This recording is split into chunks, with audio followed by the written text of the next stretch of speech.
যদি আপনার ইউটিউবের দুইটা ফিচার ঠিক থাকে, টিক মার্ক করা থাকে, তাহলে আপনার চ্যানেলটা গ্রো করবে।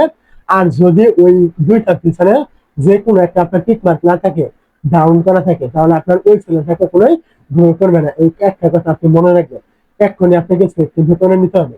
তো ওই দুইটা ফিচার চেক করার জন্য আপনি কি করবেন, প্রথমে আপনি চলে আসবেন আপনার ওয়াইটি স্টুডিও থাকবে এখানে।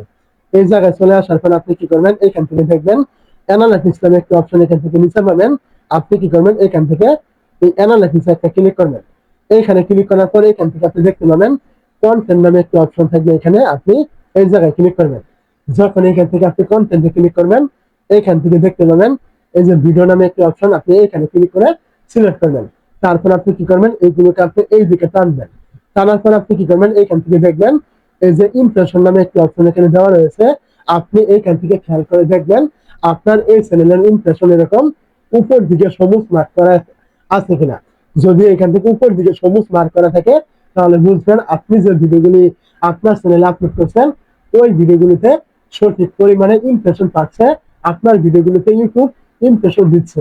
আর যদি আপনি এখান থেকে দেখেন আপনার এইটা এখান থেকে নিচের দিকে ডাউন করা রয়েছে, মানে সবুজ টিক মার্ক করা নেই, তাহলে বুঝবেন আপনি যে ভিডিওগুলো আপলোড করছেন এইখানে ইউটিউব আপনাকে সঠিক পরিমাণে ইমপ্রেশন দিচ্ছে না, যার কারণে আপনার চ্যানেলে ভিউজ আসবে না, ভিডিওগুলি কখনো ভাইরাল হবে না, ফলাফলস্বরূপ আপনার চ্যানেলটা গ্রো করবে না। তো এখান থেকে আপনার ইমপ্রেশন কম আসলে আপনি কি করবেন, এখান থেকে নিয়মিত রেগুলার ভিডিও আপলোড করবেন।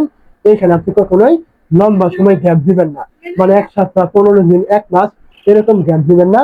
নিয়মিত ভিডিও আপলোড করার চেষ্টা করবেন, তাহলে আপনার এখান থেকে এই সমস্যাটা কিন্তু থাকবে না। 2 নাম্বার যে ফিচারটা রয়েছে সেটার জন্য আপনি কি করবেন, আবারও এই দিকে টানবেন। টানার পরে এখান থেকে আপনি দেখতে পাবেন এই যে একটা অপশন রয়েছে এমআরএস ভিডিওশন। আপনি এইখান থেকে দেখবেন আপনার চ্যানেলের যে মানুষ যে ভিডিওটা দেখছে, রান টাইম মানে কত মিনিট করে দেখছে, এইটা এখান থেকে 1 মিনিট প্লাস আছে কিনা।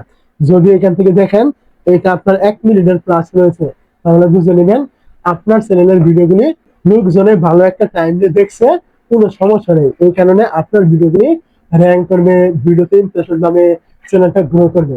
আর যদি এখান থেকে আপনি কোনো রকমে দেখেন আপনার চ্যানেলের ভিডিওগুলি মানুষ এখান থেকে 1 মিনিটের নিচে রয়েছে, মানে 20 সেকেন্ড, 30 সেকেন্ড, 40 সেকেন্ড, তাহলে এখান থেকে বুঝে নেবেন আপনার ভিডিওগুলি কেউ কিন্তু দেখছে না, ক্লিক করে করে কিন্তু বেরিয়ে চলে যাচ্ছে। এমনটা করলে কিন্তু আপনার চ্যানেলটা কখনো কিন্তু গ্রো করবে না, ভিডিওগুলো কিন্তু র্যাঙ্ক করবে না। অবশ্যই আমার কথা আপনি বুঝতে পেরেছেন। তো আপনাকে সবসময় এটা 1 মিনিটের উপরে রাখতে হবে। 1 মিনিটের উপরে রাখতে হলে কি করবেন, অবশ্যই আপনি ভিডিও শুরুতে মূল টপিক অনুযায়ী কথা বলবেন, বাড়তি কোনো কথা এখানে আপনি বলবেন না, যেন আপনার অডিয়েন্স ভিডিওগুলি স্কিপ না করে, এটা সবসময় মনে রাখবেন। দ্বিতীয় আরেকটা কথা মাথায় রাখবেন, সেটা হলো আপনি থাম্বনেলে দিবেন একটা, ভিডিওতে বলবেন আরেকটা, এরকম করে চলবে না। থাম্বনেলে যেটা দিবেন ভিডিওতে আপনি ওইটা বলার চেষ্টা করবেন, এতে আপনার অডিয়েন্স কিন্তু ক্লিক করে ভিডিওটা দেখবে। এবং থাম্বনেলে যদি আপনি একটা দেন, ভিডিওতে আরেকটা বলেন, তাহলে ক্লিক করার পরে কিন্তু আপনার ওই ভিডিওটা কেউ কিন্তু দেখবে না, বেরিয়ে কিন্তু চলে যাবে।